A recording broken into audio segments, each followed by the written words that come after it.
घटसर्प सदृश आजाराने 2 मुले गमावलेले मालेगावचे ते कुटुंब अचानक गायब. ठाव ठिकाणा लावण्यामागचे गूढ काय?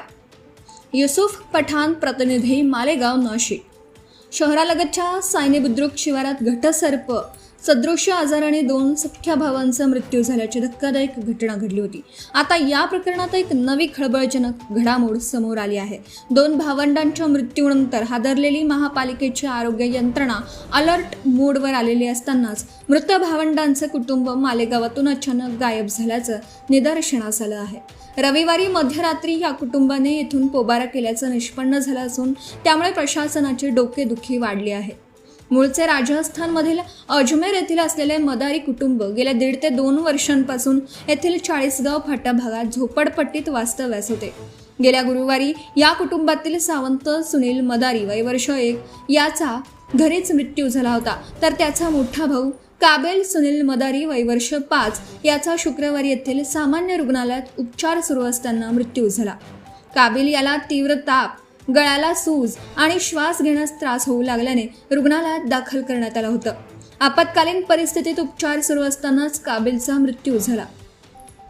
त्यामुळे त्याच्या घशातील द्रावाचे नमुने घेता आले नव्हते. मात्र लक्षणे बघता त्याला घटसर्पचा संसर्ग झाल्याचा संशय व्यक्त केला गेला होता. घरी मृत पावलेला त्याचा भाऊ सावंत याच्यातही जवळपास अशीच लक्षणं दिसून आल्याचं कुटुंबियांकडून सांगण्यात आलं.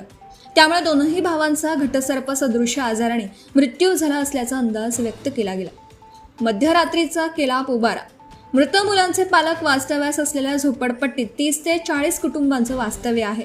या दुर्दैवी घटनेनंतर आरोग्य विभागाने संबंधित वस्तीत तातडीने संशयित रुग्ण शोध मोहीम आणि युद्धपातळीवर लसीकरण सुरू केलं.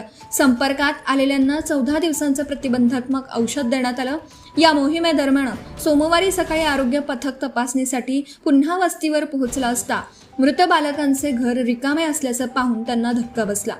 वस्तीतील लोकांकडे चौकशी केली असता रविवारी रात्री 11 वाजेच्या सुमारास या कुटुंबाने अचानक इथून पोबारा केल्याचं उघड झालं. आरोग्य विभागाच्या वरिष्ठांनी तातडीने मृत मुलांच्या वडिलांशी मोबाईलवर संपर्क साधला तेव्हा आपले कुटुंब धुळे येथे पोहोचल्याचं त्यांनी सांगितलं. मात्र धुळ्यातील नेमका ठाव ठिकाणा कोणता हे सांगणं या कुटुंबाने टाळलं. घटसर्प सदृश आजाराने बाधित मृत मुलांचं कुटुंब मालेगावातून नेमकं का पळालं याचे गूढ निर्माण झालं आहे. तसेच नंतर भ्रमणध्वनी बंद करून ठेवण्यात आल्याने हे कुटुंब खरेच धुळे येथे आहे की अन्य दुसऱ्या ठिकाणी याबद्दल अनिश्चितता निर्माण झाली आहे.